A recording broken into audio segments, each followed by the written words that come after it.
The alarm started ringing at midnight. Doctors were in a meeting, nurses were handling other cases, only the janitor was walking down the corridor. He was the first to run to the heart attack patient. No one expected him to drop his mop and pick up surgical instruments until he started operating on the patient. Welcome to the Human Stories. Before we begin this incredible story of hidden identity, skill, and the power of second chances, tell me in the comments, from which city are you watching this video today? And if you believe stories like this deserve to be told, hit that subscribe button and help us honor those who serve in silence. St. Mary's Regional Hospital never slept. Even at 2:30 a.m., the fluorescent lights hummed overhead, casting their cold, white glow across polished linoleum floors. The emergency department buzzed with its usual controlled chaos, nurses charting medications, residents grabbing coffee between rounds, and the steady beep of monitors creating a symphony of modern medicine. But in the quieter wings of the hospital, where the lights dimmed and the pace slowed, Samuel Martinez pushed his cleaning cart down the orthopedic corridor. His movements were methodical, practiced. Mop in bucket, ring, sweep across the floor in long, efficient strokes. The same routine he'd followed for 15 years. Samuel wore the standard-issue gray uniform of the hospital's maintenance staff. His name tag read simply, Sam Housekeeping. No last name, no title, no indication of anything beyond his current role. He was invisible to most of the medical staff, just another face in the background of their important work. The doctors who passed him in the halls rarely made eye contact. To them, he was furniture necessary but unremarkable. And the nurses were kinder, offering occasional nods or tired smiles during their long shifts. But even they saw only what was on the surface. A middle-aged Hispanic man with graying temples and calloused hands, doing honest work to support his family. What they didn't see was the way Samuel's eyes lingered on patient charts left on nursing stations, how he unconsciously noted medication dosages and treatment protocols, how his hands moved with surgical precision even when handling a simple mop. What they couldn't know was that those same hands had once saved hundreds of lives in operating rooms across 2 countries. Samuel had been Dr. Samuel Martinez Rodriguez once, chief of cardiac surgery at Hospital General in Guatemala City. For 12 years, he had been one of the most respected surgeons in Central America, known for his steady hands and innovative techniques. Medical students traveled from across the continent to observe his procedures. His peer-reviewed papers were published in international journals, but that was before the cartels decided. His success made him a target. Before they demanded protection money he couldn't afford. Before they threatened his wife Maria and their daughter, Alina. Before the night when men with guns came to his hospital and made it clear that his reputation couldn't protect his family. The choice had been simple: flee or die. In 2008, Samuel packed a single suitcase, took his family's hands, and walked away from everything he had built. They crossed 3 borders with nothing but the clothes on their backs and hope for a new beginning. America welcomed them as refugees, but not as the professionals they had been. Samuel's medical degree meant nothing without American certification. His surgical experience was worthless without a U.S. residency. His perfect Spanish and adequate English weren't enough to navigate the complex web of medical licensing and immigration paperwork. So, Dr. Samuel Martinez Rodriguez became Sam the Janitor. He traded his surgeon's coat for a maintenance uniform. His salary dropped from 6 figures to barely above minimum wage. His spacious office with a view of the city became a supply closet filled with cleaning chemicals and industrial mops. But he was alive. Maria was alive. Alina was alive. And in America, Alina could go to school, could dream of becoming anything she wanted without fear. That made every night of mopping floors worth it. Samuel's shift began at 11 p.m. and ended at 7 a.m. He moved through the hospital like a ghost, cleaning rooms after patients were discharged, sanitizing surfaces, emptying waste bins. He knew every corner of St. Mary's, every shortcut through the maze of corridors, every quirk of the building's aging infrastructure. The emergency department was always his last stop.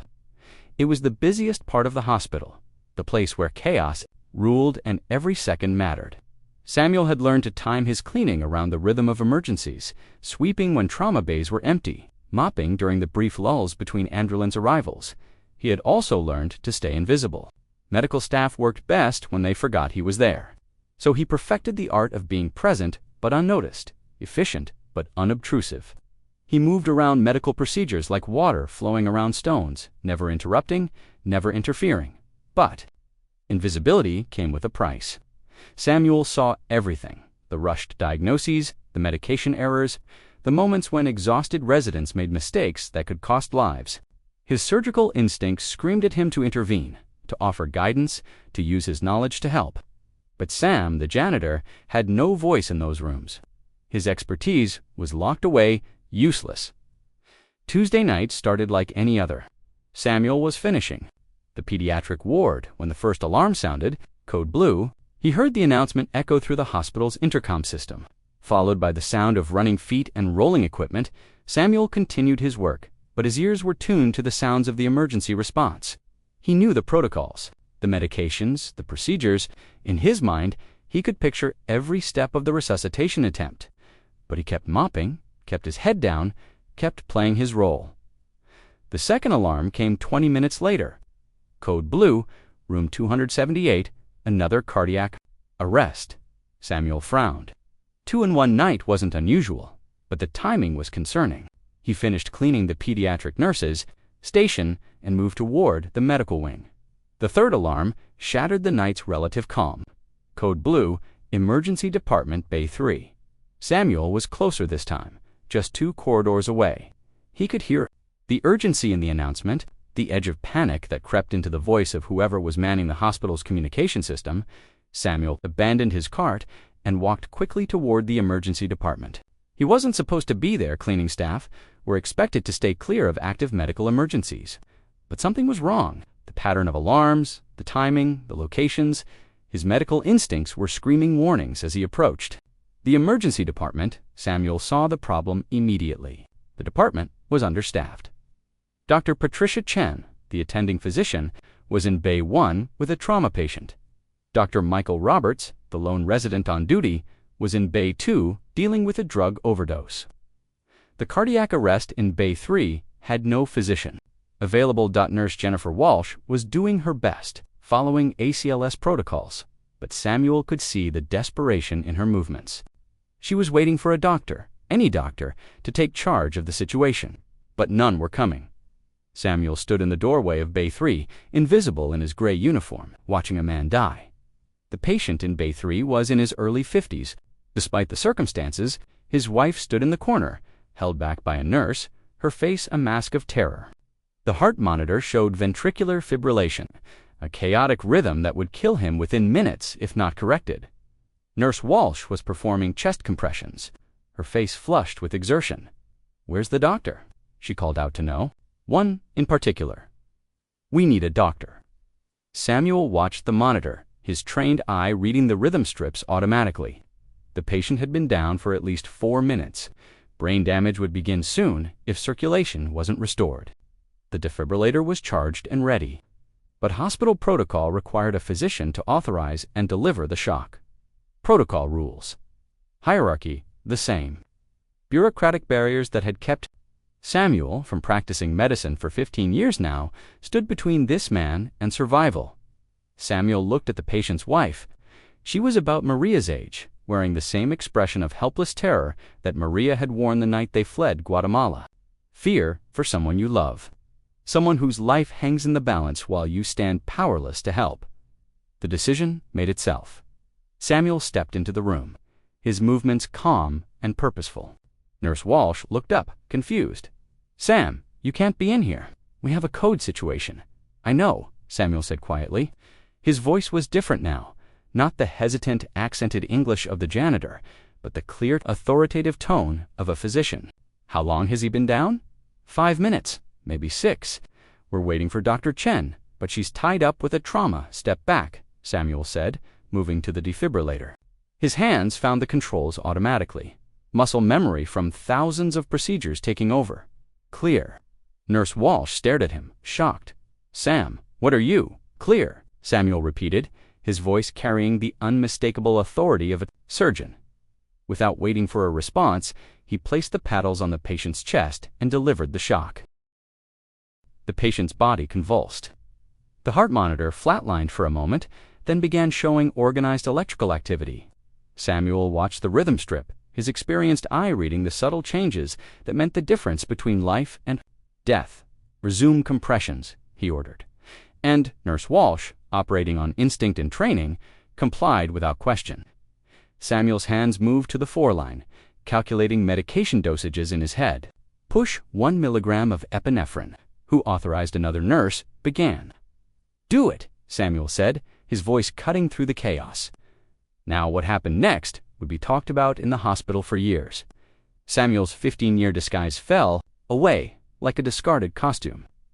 The janitor disappeared, replaced by a surgeon whose hands moved with the precision of a master. Craftsman.He intubated the patient with a smoothness that made the watching nurses gasp. His technique was flawless, the laryngoscope positioned perfectly, the endotracheal tube sliding into place without hesitation. He secured the airway and began manual ventilation, his movements economical and sure. "Get me a 12-lead EKG," he ordered, and found himself obeyed without question. The authority in his voice was absolute. The confidence of someone who had fought death thousands of times and won the EKG showed what Samuel had already suspected, a massive heart attack. The kind that kills quickly and without warning. But it also showed something else. The attack was fresh, the damage potentially reversible if acted upon immediately. "He needs the cath lab," Samuel said, reading the strip's STEMI protocol. "Door to balloon time is critical." Nurse Walsh was staring at him with a mixture of amazement and confusion. "Sam, how do you know?" "Because I've done this before," Samuel said simply. "Many times." Dr. Chen appeared in the doorway, having finished with her trauma patient. She took in the scene, the intubated patient, the organized chaos of a successful resuscitation, and Samuel standing at the center of it all, no longer invisible. "What's going on here?" she demanded. "The patient's stable," Samuel reported, his voice professional. "Anterior STEMI, successful electrical cardioversion, intubated and ventilated. He needs immediate catheterization." Dr. Chen looked from Samuel to the monitors, processing the information. The patient was indeed stable, his vital signs improving. "Who did this?" "I did," Samuel said quietly. "You?" Dr. Chen's voice was incredulous. "You single quotes read ... Samuel finished.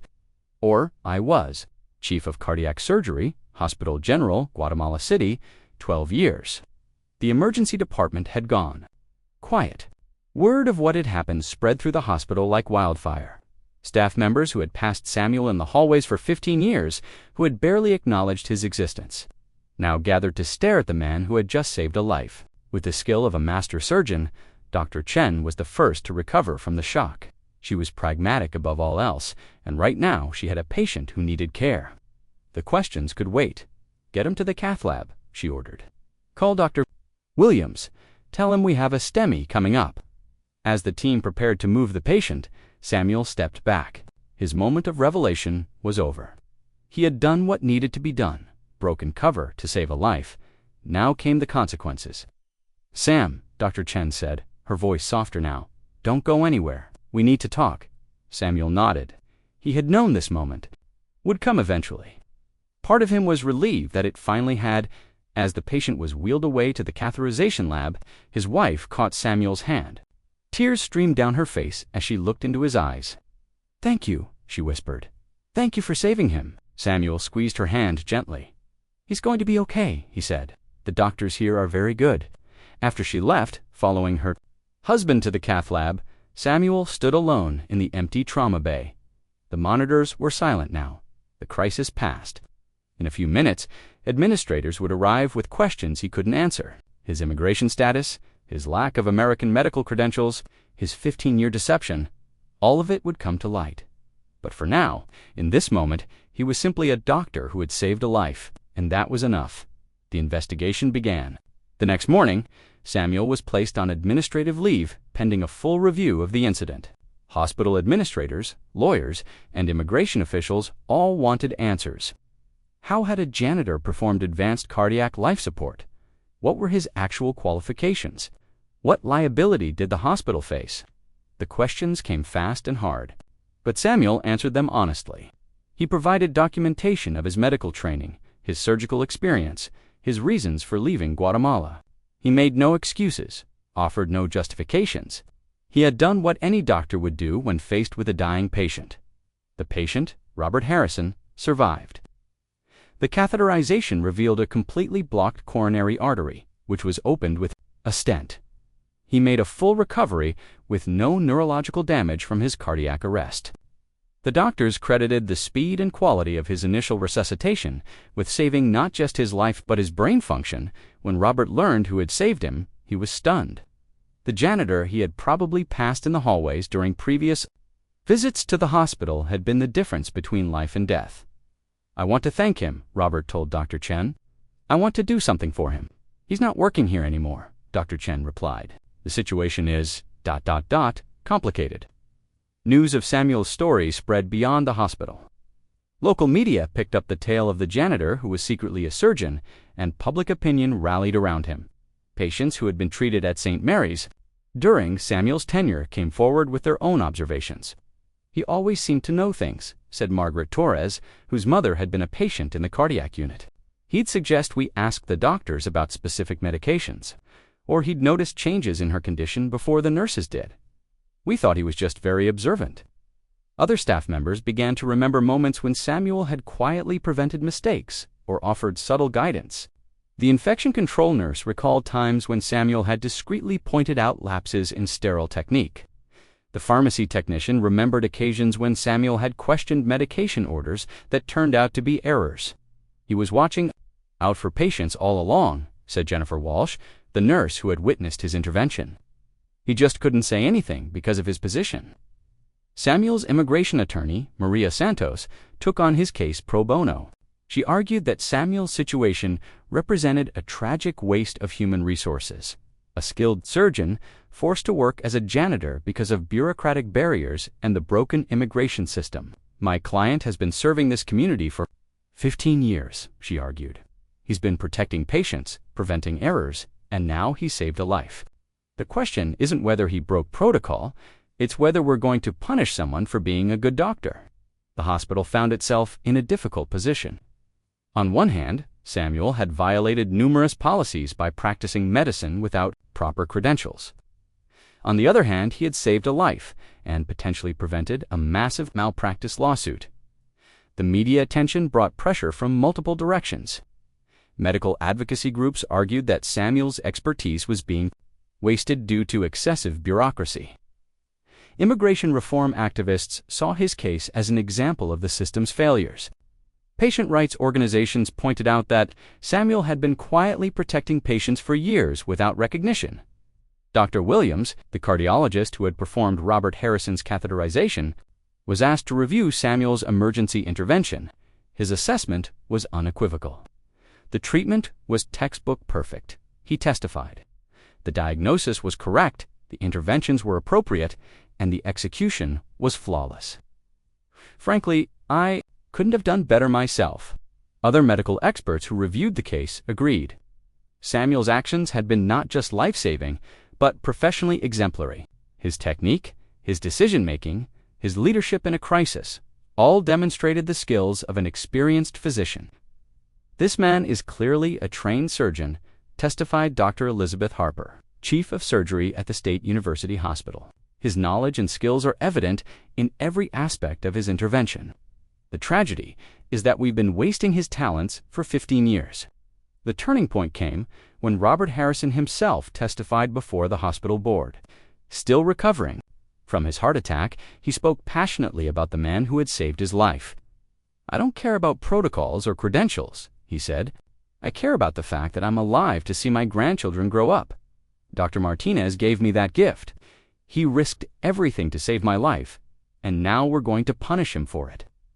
Harrison had done his research. He had learned about Samuel's background, his reasons for leaving Guatemala, his years of quiet service at the hospital. He had also learned about the barriers preventing skilled immigrant physicians from practicing in the United States.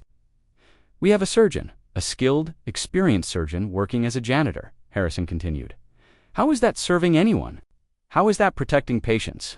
If anything, we should be finding ways to get him back in the operating room where he belongs. The hospital board's decision was unprecedented. Rather than terminating Samuel's employment, they offered him a position as a surgical assistant while he worked to obtain American medical credentials. It wasn't a perfect solution, but it was a start. The state medical board, influenced by the public attention and expert testimony, agreed to fast-track Samuel's application for medical licensure. His 15 years of continuous employment at the hospital, combined with his proven skills and unblemished record, qualified him for an expedited review process. Samuel's medical school transcripts were reviewed and validated. His surgical experience was documented and verified. Character references poured in from colleagues, patients, and community members who had witnessed his dedication and skill. Instead of a janitor's uniform, he had passed all his medical boards, completed the necessary requirements for licensure, and been appointed as an attending surgeon in the cardiac department. His first surgery was a complex bypass procedure on a patient who had specifically requested him. Word of his skills had spread throughout the medical community, and patients were traveling from across the state to be treated by the former janitor, who had become a surgeon again. Samuel's office was small but functional, with a window overlooking the hospital's main entrance. On his desk sat a simple wooden nameplate, Dr. Samuel Martinez Rodriguez, Cardiac Surgery. He had spent serving the hospital in a different capacity. I learned things during those years, he reflected. I'm a better doctor because of my time as a janitor. Samuel's story became a catalyst for change. The hospital implemented new policies for recognizing and utilizing the skills of all employees, regardless of their official job titles. Other hospitals began reviewing their own staffing to identify hidden talents and underutilized expertise. Medical schools started programs to help foreign-trained physicians navigate the complex process of American medical licensure. Immigration advocacy groups used Samuel's case to highlight the waste of human resources caused by bureaucratic barriers. Robert Harrison, the patient whose life Samuel had saved, became a vocal advocate for healthcare reform. He established a foundation to help skilled immigrant professionals obtain the credentials needed to practice in their fields. Dr. Martinez didn't just save my life, Harrison said. He opened our eyes to how many talented people we're ignoring because of artificial barriers. He performs surgeries, teaches residents, and mentors young doctors. But he also does something unique. He makes rounds through the hospital's non-medical departments. You never know what skills people have, he explains. My job is to help this hospital use every talent available to serve our patients better. Alina, Samuel's daughter, graduated from medical school and is now completing her residency in pediatric surgery. Service comes in many forms, she says. Whether you're holding a mop or a scalpel, what matters is that you're helping people. Samuel's story spread beyond the hospital, beyond the community, beyond the state. It became a reminder that expertise and dedication often hide in plain sight, waiting for the right moment to emerge. The janitor who saved a life became a symbol of resilience, of the immigrant experience, of the way that talent and dedication can overcome any barrier. His story inspired policy changes, opened doors for others, and reminded everyone that heroes don't always wear capes. Sometimes they wear janitor's uniforms. At St. Mary's Hospital, there's now a small plaque in the emergency department in the exact spot where Samuel made his fateful decision to step out of the shadows. It reads simply, "In honor of all those who serve, seen and unseen, recognized and unrecognized. Every act of caring matters." Samuel passes that plaque every day on his way to surgery.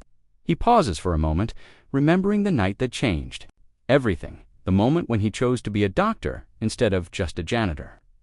Then he continues to the operating room where he saves lives, not in secret, but in the light.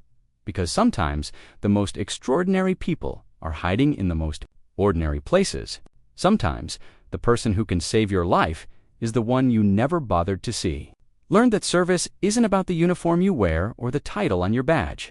Whether you're cleaning floors or performing surgery, what matters is that you're making the world a little bit better, one day at a time. The alarm stopped ringing that night, and a janitor became a doctor again, not because of credentials or paperwork, but because when someone needed help, he had the courage to step forward and provide it. That's the kind of story that deserves to be told. That's the kind of hero that deserves to be remembered. So the next time you see someone in a uniform working quietly in the background, remember Samuel's story. You never know what skills they have, what dreams they're carrying, or what moment might call them to step out of the shadows and into the light. Have you ever met someone like Dr. Samuel Martinez Rodriguez, someone whose true talents were hidden behind their job title, someone who served in silence until circumstances called them to reveal their gifts? Share their story in the comments below. Tell us about the hidden heroes in your life, the people who make a difference without asking for recognition, because, at The Human Stories, we believe that every person has a story worth telling, and every act of service deserves to be remembered. Subscribe if you want to hear more stories like this one, stories about ordinary people doing extraordinary things, about the heroes who walk among us every day. Thank you for watching, and remember, the next time you see someone cleaning floors or working in the background, look a little closer.